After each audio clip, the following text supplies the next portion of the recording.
Segundo Reis.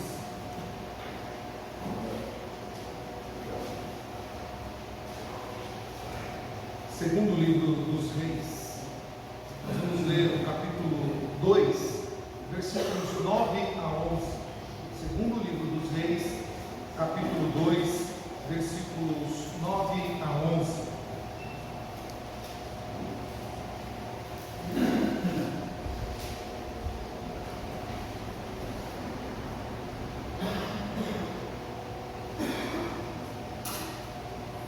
Diz assim a palavra do Senhor, nosso Deus, no livro de 2 Reis, capítulo 2, versículos 9 até o versículo 18.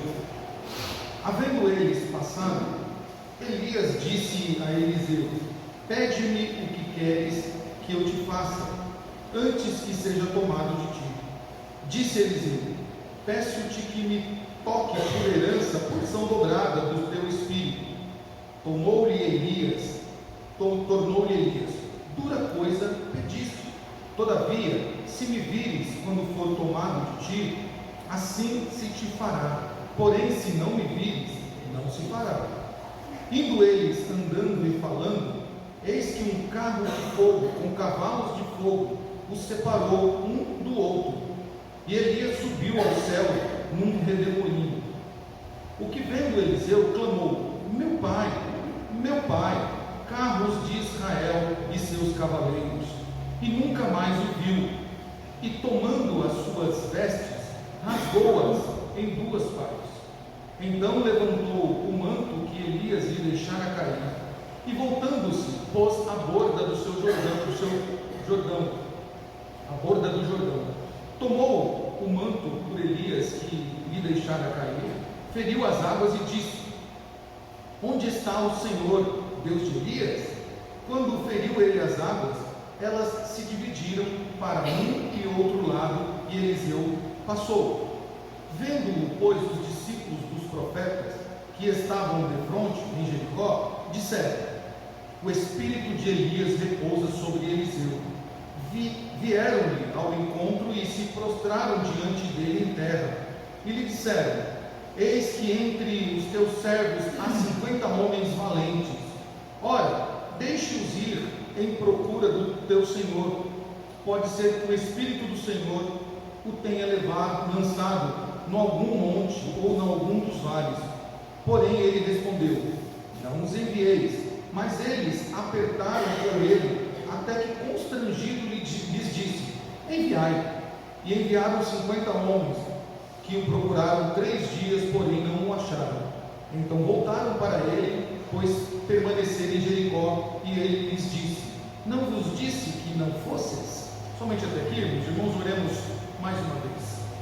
Senhor nosso Deus, muito obrigado pela tua palavra, obrigado porque o Senhor falará conosco nessa noite como o Senhor tem sempre falado.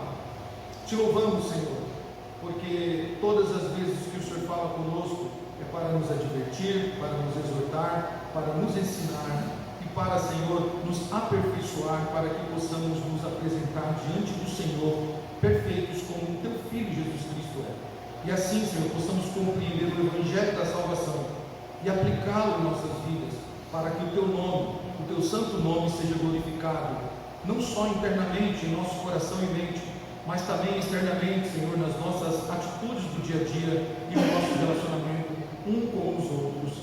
Assim seja louvado o teu nome, Pai Santo. Oramos com gratidão em nome de Jesus. Amém. Meus irmãos, o tema dessa mensagem ele é bem didático. É um pedido que muda a vida. E com isso eu quero fazer uma pequena ilustração para nos ajudar aqui. Então, existe uma fábula que todos vocês conhecem, uma fábula infantil, que ela narra uma história de um certo homem que estava andando aí por um caminho, e ele encontrou uma lâmpada mágica, e dentro dessa lâmpada saía um gênio quando ele esfregava essa lâmpada, que ao sair atendia 3 desejos dessa pessoa. A história infantil, ela trabalha com algumas realidades humanas, como desejos, vaidades, ganância e egoísmo, porque era isso basicamente que se fazia ao esfregar a lâmpada. A pessoa pedia algo que está relacionado com desejos do coração dela, ou as suas vaidades, ou aquilo que ela própria realmente queria com valores financeiros, casa, viagem, dinheiro. Então essa história com E infantil narrava isso. Se essa história fosse real, então, e essa lâmpada estivesse na sua mão, quais são os desejos que você faria? Ou qual desejo que faríamos se tivesse a possibilidade de uma lâmpada mágica que nos concedesse 3 desejos apenas? 3, imagina o que nós poderíamos pedir. Será que, em primeiro lugar, nós pediríamos fama, ser famoso como algum artista, como alguma celebridade? Ou nós escolheríamos uma fortuna que a nossa 5ª geração não ia gastar? Ou quem sabe, talvez, nós pediríamos o quê? A juventude e a beleza de volta. Queria ser jovem de novo, ou que eu permanecer jovem para a vida toda, ou ser belo a vida inteira. O que pediríamos se fosse possível que nós tivéssemos esta lâmpada? Meus irmãos, assim como nessa história, algumas pessoas, quando pegavam essa lâmpada, pensavam bem antes de fazer os seus desejos, seus pedidos, nós precisamos pensar realmente com calma o que nós vamos pedir para aquele que pode atender, não 3 pedidos apenas, mas todos os nossos pedidos, tudo o que nós precisamos. Então nós precisamos, e vamos aprender isso, aprender a pedir o que pode mudar a nossa vida. Voltando para o texto, meus irmãos, o texto que nós lemos, ele fala de uma escolha, de um pedido que mudou a vida do profeta Eliseu. O pedido feito pelo profeta Eliseu, no texto que nós lemos, mudou a vida dele radicalmente. Eliseu era um antes desse pedido e se tornou outro depois desse pedido.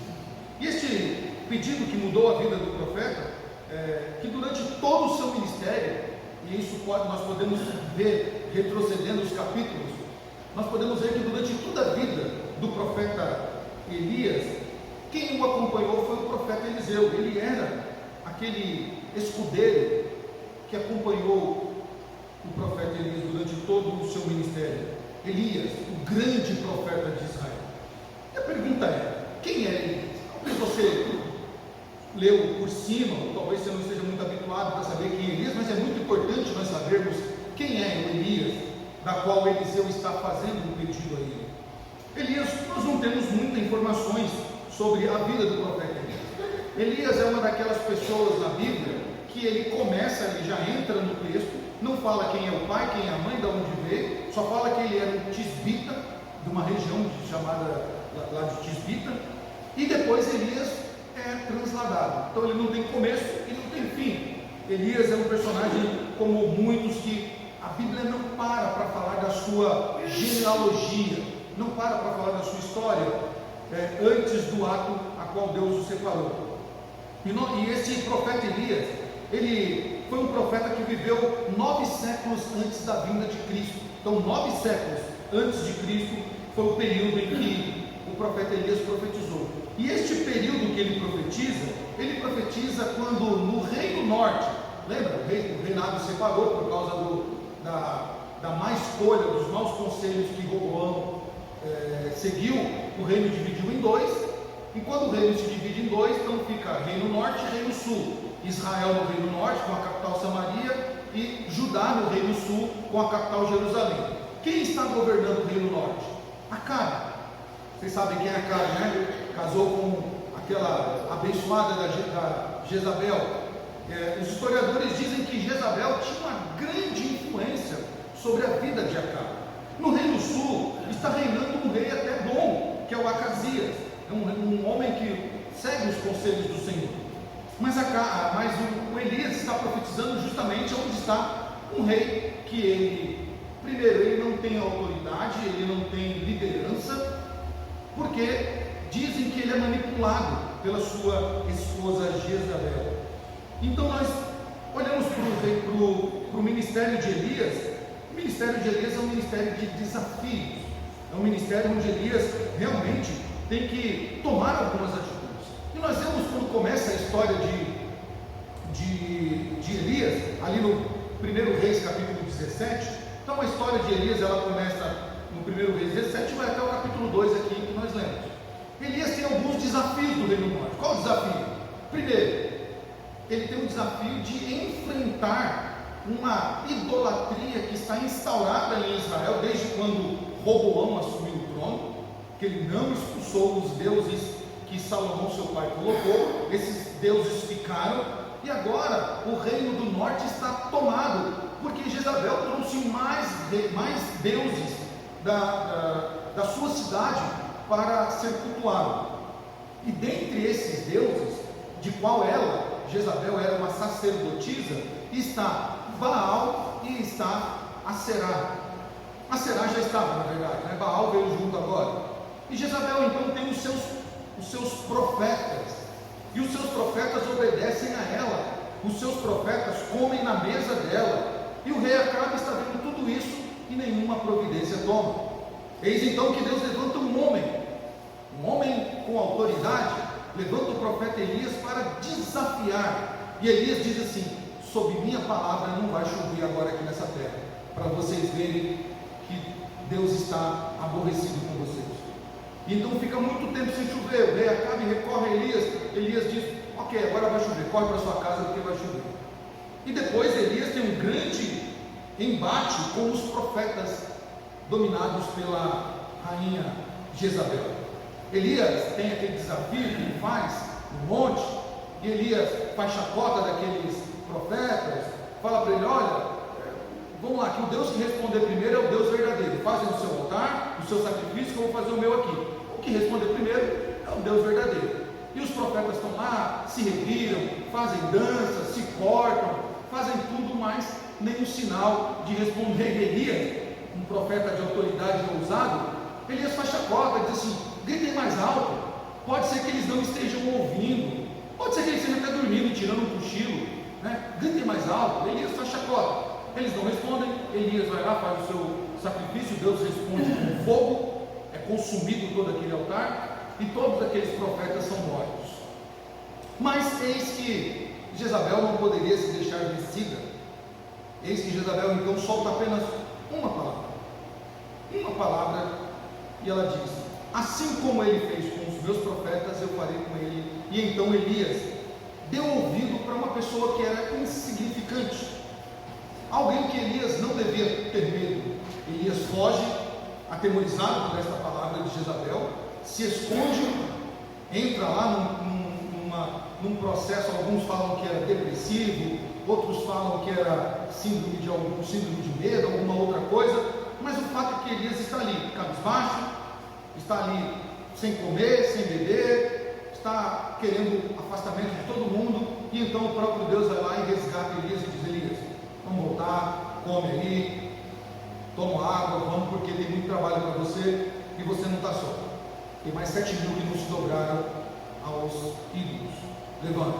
E o ministério de Elias continua, e então Elias tem agora consigo, acompanhando ele, vendo tudo isso, o profeta Eliseu. Então este era o Elias de qual Eliseu está acompanhando. E para vocês verem como que Elias tinha um ministério tão forte, um livro, esse livro é um livro apócrifo, lembra? Nós estamos de manhã sobre os livros apócrifos. Esse livro apócrifo, ele diz assim, Eclesiástico, ele diz assim: Elias, o profeta, levantou-se como um fogo, suas palavras queimavam como uma tocha ardente. Tamanha era o símbolo de Elias no Israel, um profeta como poucos existiam. Então nós aprendemos com Elias e Eliseu nessa passagem que é bom quando nós seguimos alguém como Elias, alguém com intimidade com Deus. Então o pedido que Eliseu vai fazer, ele vai fazer para alguém que tem intimidade com Deus, para alguém que anda com Deus. Quando nós olhamos então já a partir do versículo 9 até o versículo 11 que nós lemos, você deixou aberta a sua Bíblia aí, você vai ver que diz assim o texto: havendo eles passado, Elias disse a Eliseu: pede-me o que queres que eu te faça, antes que seja tomado de ti. Disse Eliseu: peço-te que me toque por herança, porção dobrada do teu espírito. Tomou-lhe Elias, dura coisa disseste. O Elias retorna a ele, dizendo: dura coisa pediste. Todavia, se me vires quando for tomado de ti, assim te fará, porém se não me vires, não se fará. Então nós vemos aqui uma transição de ministério, tá? Uma transição de ministério. Eliseu faz um pedido. Eliseu pede a Elias uma porção dobrada do seu poder, ou do seu espírito, né?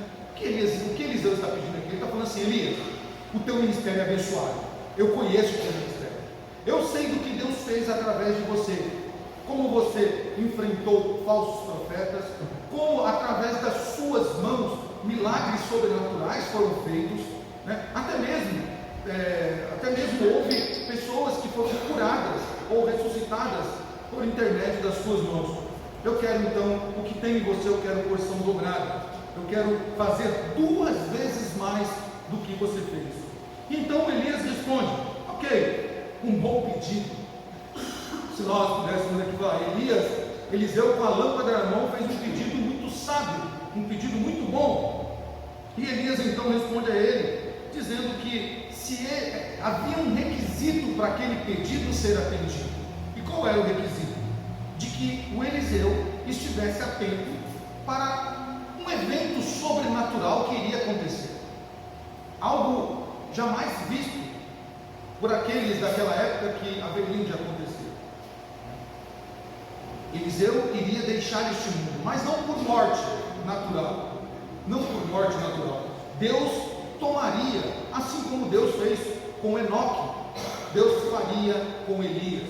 E Eliseu tinha que estar atento a este tempo, tinha que estar pronto, observando este momento de Elias ser levado, ser retirado. Caso Eliseu não ficasse atento, não olhasse este momento, ele não receberia esse pedido. Meus irmãos, aqui Elias está falando de uma vigilância necessária. Elias está falando que para Eliseu receber o que ele está pedindo, é preciso que ele fique vigilante, porque a bênção vai vir, mas ele tem que estar vigilante. Só receberá a bênção se ele estiver vigilante. Podemos fazer uma figura aqui, figurando isso aqui, podemos colocar que Elias seria uma bela imagem de Cristo. Nós pedimos a Cristo, como Eliseu pediu a Cristo, né? Cristo subindo ao céu. Podemos ver ali uma representação do que vai acontecer. Eliseu é a nossa figura humana, deixada na terra, cujos nossos olhos têm que estar sempre atentos para o que vai acontecer. Então Elias faz essa pergunta: qual é o seu maior desejo, Eliseu? O que você deseja? Pede-me e eu vou te dar. Que coisa, né?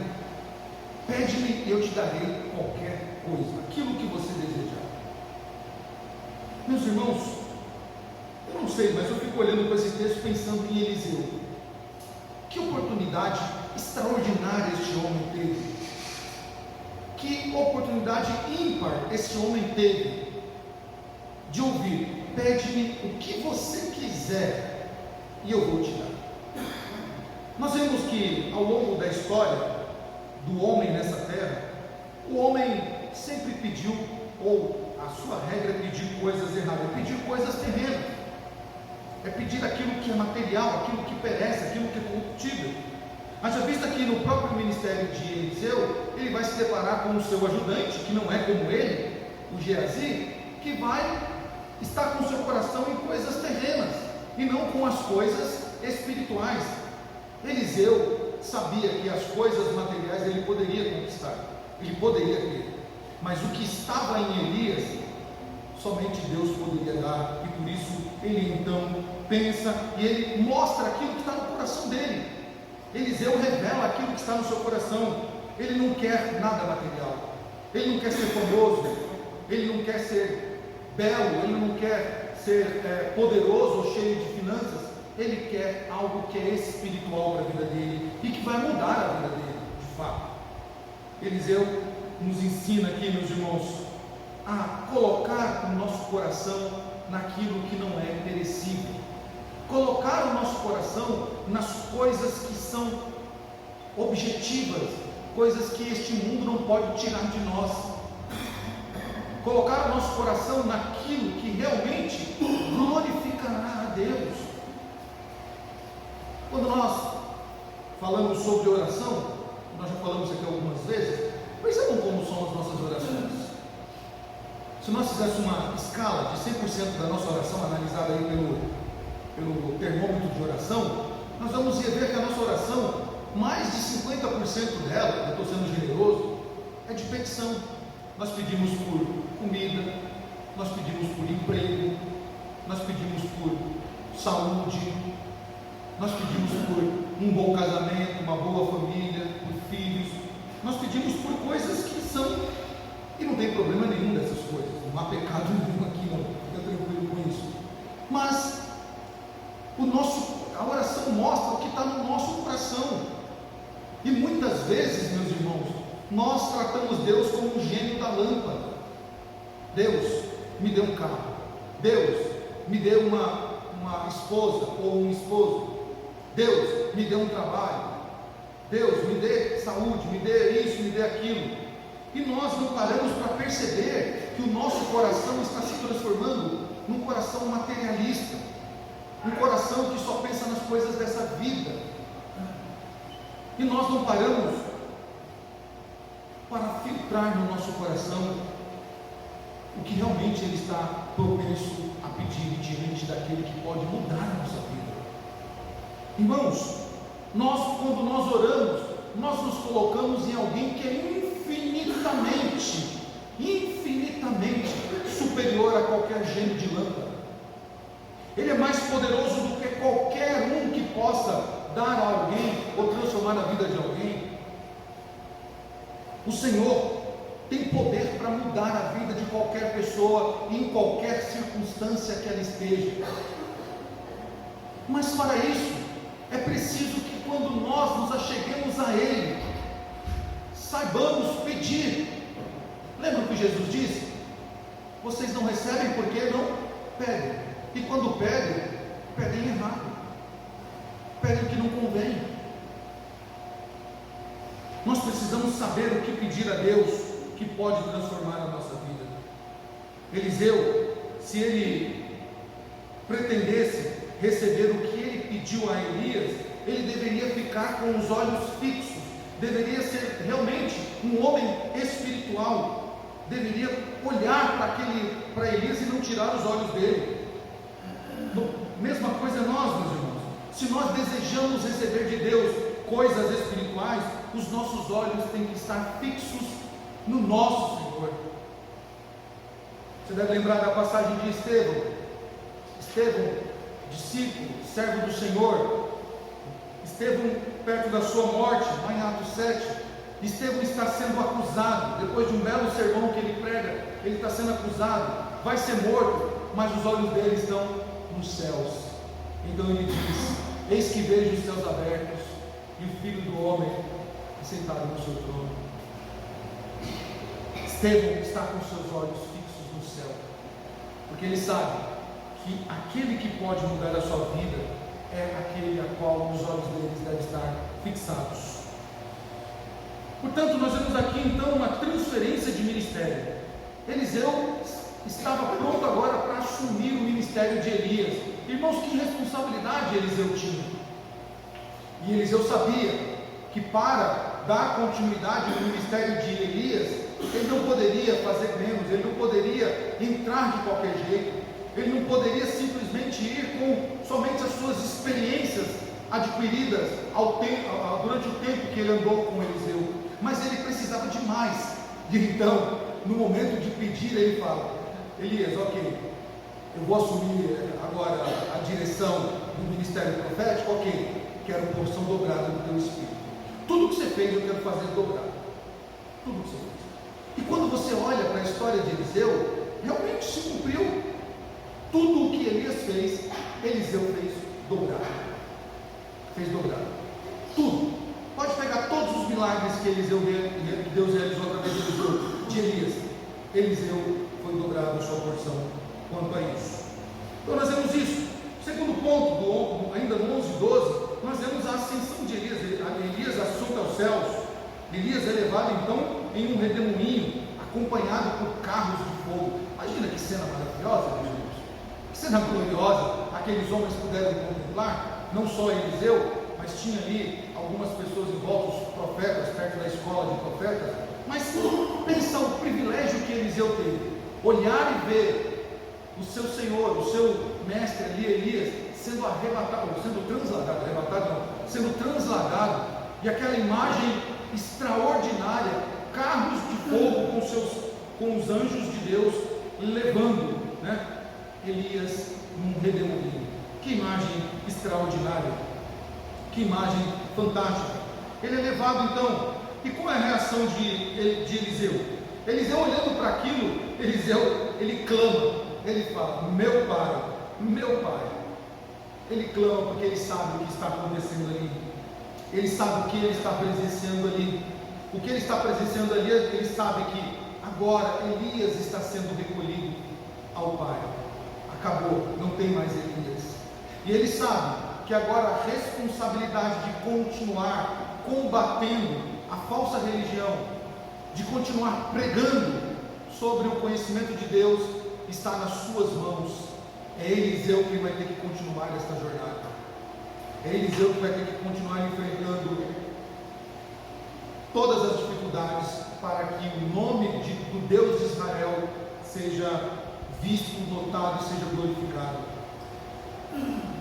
E ainda dentro das reações de Eliseu agora passa a ser um representante do homem que está no céu. Agora ele passa a ser o representante de Elias aqui. Quando olhavam para Eliseu, então falavam assim: Eliseu, servo de Elias. Está ali Eliseu, servo de Elias. Meus irmãos, trazendo isso para nós, é isso que as pessoas devem ver em nós. Lá vai o crente fulano de tal, servo de Jesus Cristo.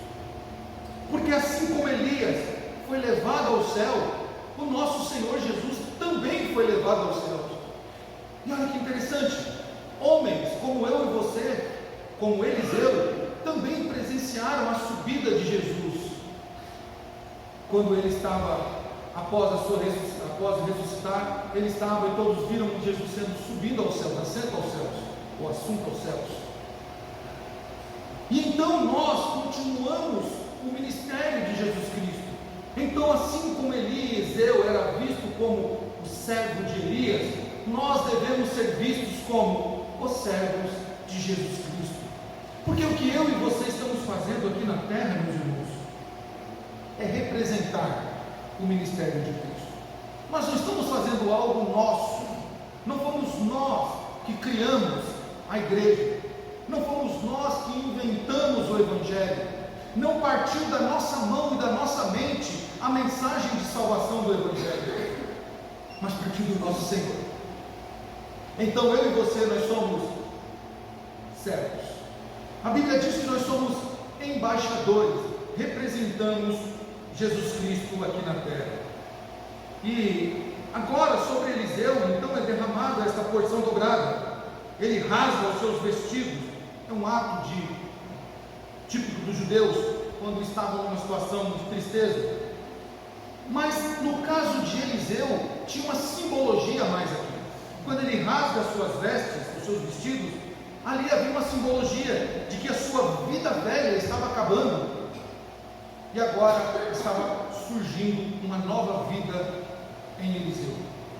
O velho Eliseu, que agora só acompanhou Elias, já estava saindo de cena, e estava entrando agora Eliseu, que continuaria o ministério de Elias.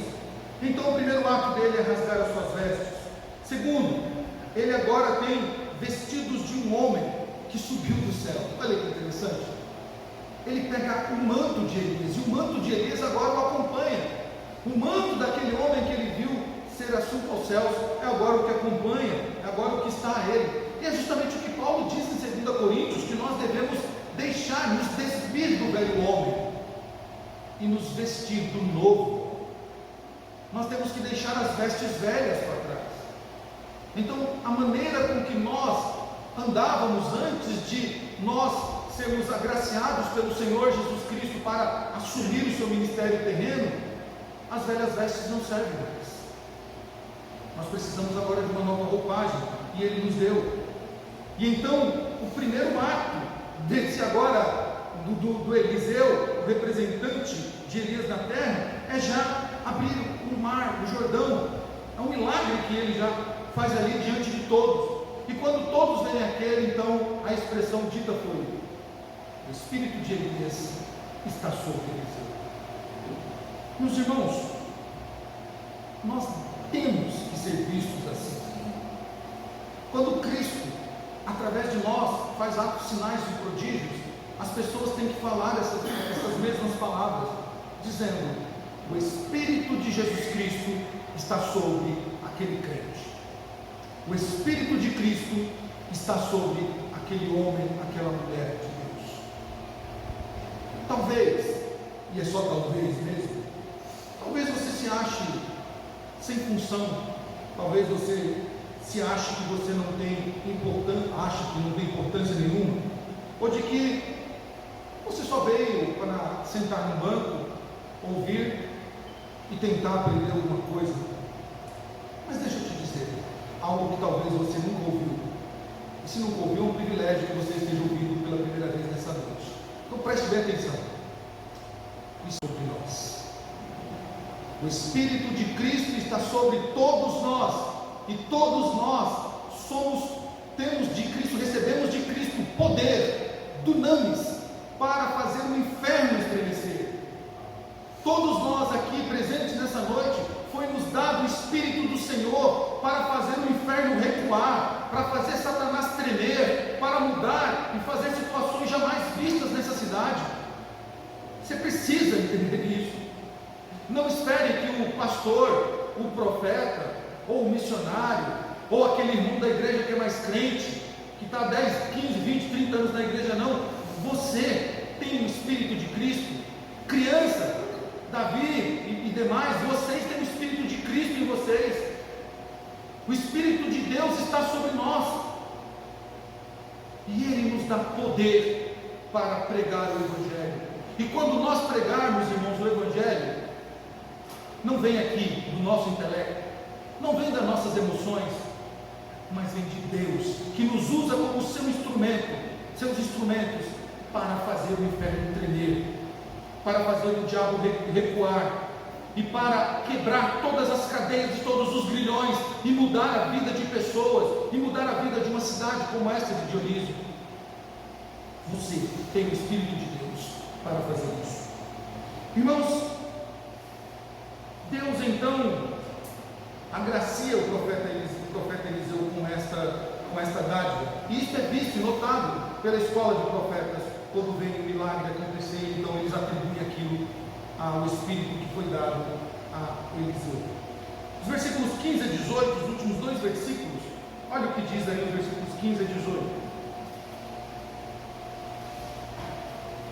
Vendo, pois, os discípulos dos profetas que estavam de fronte em Jericó, disseram: o espírito de Elias repousa sobre Eliseu. Vieram-lhe ao encontro e se mostraram diante dele em terra, e lhe disseram: eis que entre os teus servos há 50 homens valentes, ora, deixa-os ir em procura do seu senhor, pode ser que o Espírito do Senhor o tenha levado e lançado em algum monte, ou em algum vale. Porém ele respondeu: não os enviais. Mas eles apertaram com ele, até que, constrangido, lhes disse: enviai. E enviaram 50 homens, que o procuraram 3 dias, porém não o acharam. Eles, porém, então voltando para ele, pois permaneceram em Jericó, e ele lhes disse: não vos disse que não fosseis? Então nós vemos aqui nessa última parte desse versículo, ou desse trecho do capítulo, que os homens que estavam presenciando ali, eles ainda não tinham uma inteligência espiritual para entender o que tinha acontecido ali. Havia acontecido ali algo jamais visto por aqueles homens, algo espetacular, algo sobrenatural, e eles estavam querendo procurar o profeta Elias, achando que ele tinha sido levado para um lado ou para o outro. E aí fica a pergunta: o que aqueles homens não entenderam de fato? Será que eles não tinham consciência disso? Meus irmãos, a nossa inteligência espiritual, ela é aguçada sempre que nós estamos na presença de Deus. A nossa inteligência espiritual, ela é alimentada com leitura da palavra, com oração, com jejum. com a comunhão com a igreja. Se você ficar afastado, e é por isso que um crente, quando fica afastado, dificilmente ele sabe qual caminho seguir. Ele fica perdido. Ele acha que ali é o caminho, ele acha que lá é o caminho, ele acha que o caminho está atrás, ele fica perdido. É como uma bússola desregulada. Esses homens estavam sem inteligência espiritual, porque os olhos deles estavam onde? Terra. Enquanto de Eliseu, céu. Quando nós não fixamos o nosso olhar em Cristo, então a nossa inteligência espiritual, ela é perdida, ela é fragmentada, ou ela é fixada em outras coisas. Nós precisamos fixar os nossos olhos em Cristo. Precisamos entender o que nós estamos fazendo aqui na terra. Nós, de novo, nós não viemos aqui passar umas férias. Isso não é uma instância de férias onde nós estamos. Nós não viemos aqui para viver uma vida cheia de bênçãos e desfrutar disso aqui, não. O nosso propósito aqui, conforme diz o nosso breve catecismo, aprendido aqui pelos nossos adolescentes na escola bíblica, é louvar a Deus e se alegrar nele para sempre. A nossa função aqui é glorificar a Deus, conforme Paulo escreveu em 1 Coríntios, capítulo 11: comais, bebais, façais qualquer outra coisa, fazer tudo para a glória de Deus. Então um crente precisa ficar próximo, precisa ficar com seus olhos fixos no Senhor. E Eliseu estava com seus olhos fixos, aqueles homens perturbando. Eliseu falou: tá bom, vocês precisam aprender, vocês ainda não entenderam o que aconteceu aqui, então vai lá, manda eles procurarem Elias. E quando eles voltam, Eliseu: eu disse para vocês, vocês não me ouviram, eu disse para vocês o que aconteceu aqui. O pedido dos profetas, meus irmãos, o pedido dos profetas feito a Eliseu para que eles enviassem esses homens à procura de Elias, mostra isso, a fragilidade espiritual. Mostram que eles não aprenderam com o profeta Elias durante todo o seu ministério. Não aprenderam que eles deveriam estar com a sua visão fixada em Deus. Eles não moldaram o seu coração para receber de Deus as coisas espirituais. E é por isso que Eliseu, dentre todos, é aquele que vai receber de Deus o que ele pede, porque o seu coração estava no Senhor, o seu coração estava em Deus, e a sua visão, o seu olhar estava fixo no céu.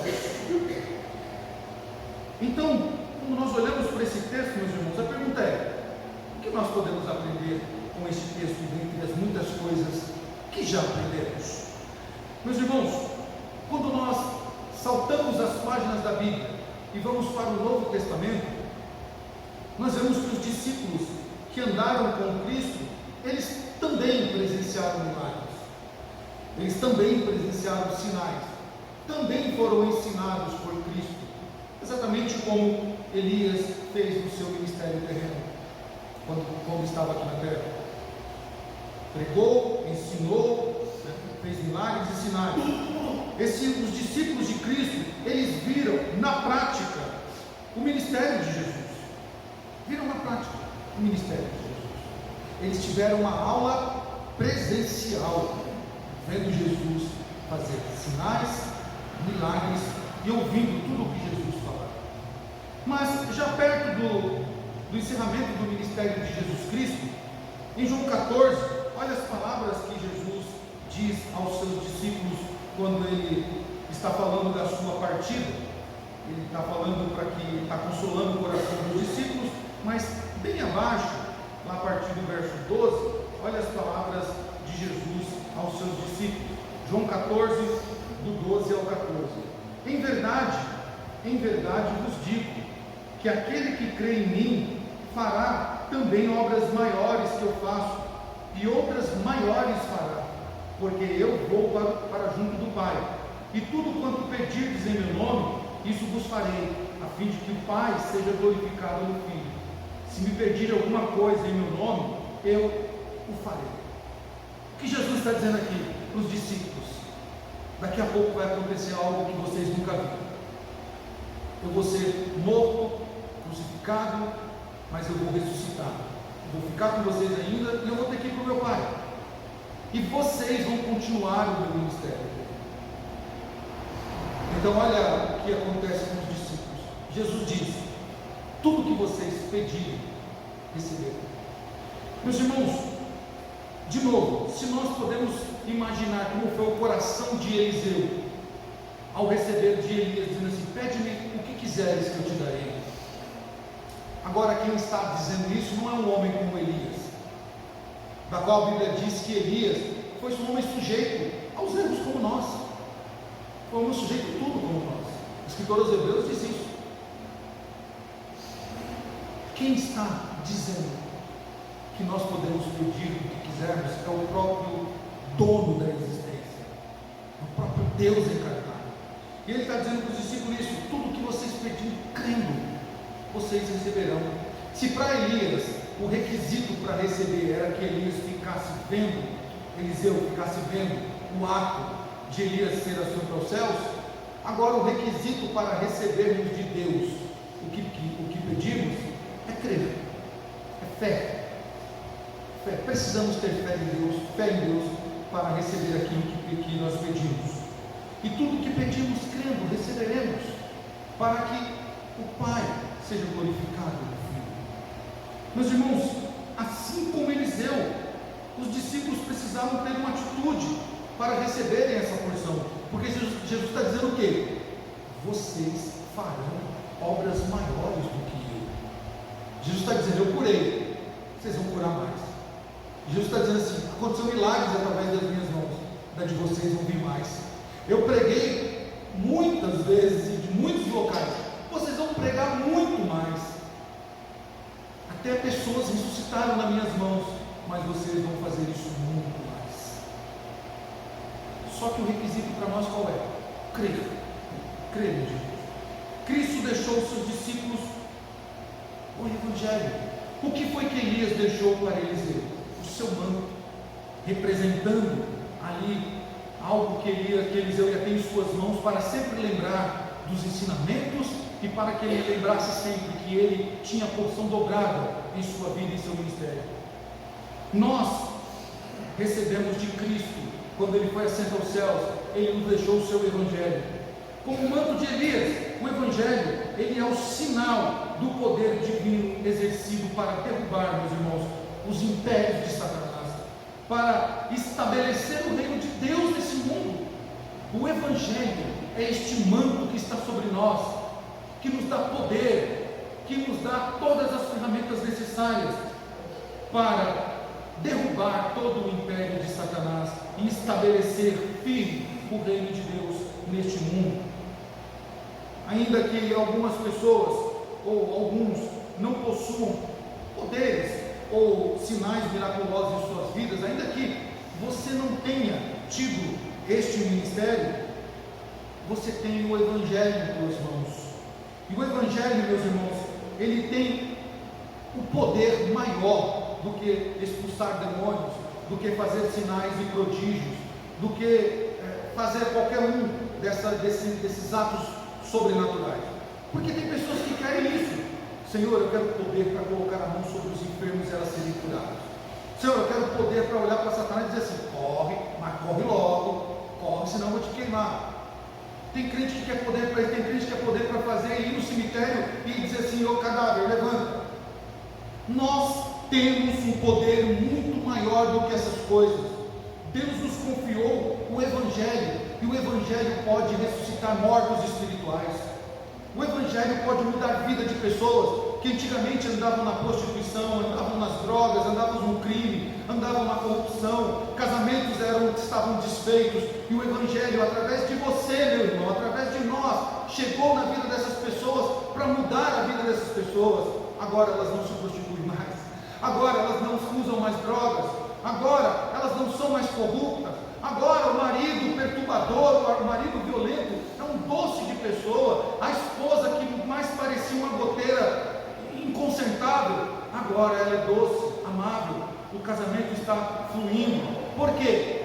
O Evangelho deixado por Cristo a nós, os seus seguidores, chegou até essas pessoas. E você, meu irmão, recebeu, nós recebemos este poder da parte do nosso Senhor para fazer muito mais do que ele fez no seu ministério terreno.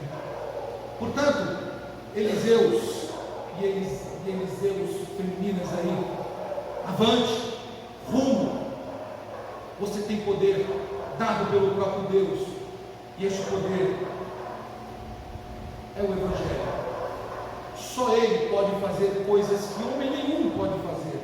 Só o Evangelho pode resgatar pessoas do estado mais deplorável possível. E Deus confiou a nós este ministério. Continuemos o ministério do nosso Senhor, fazendo e levando o Evangelho a todos os que precisam. Amado Deus, te louvamos e te exaltamos, Senhor, pelo privilégio que o Senhor nos deu de continuar o teu ministério, de poder, Senhor, enfrentar as forças demoníacas, de poder, Senhor, estabelecer o reino de Deus nessa terra, nesses momentos finais da igreja.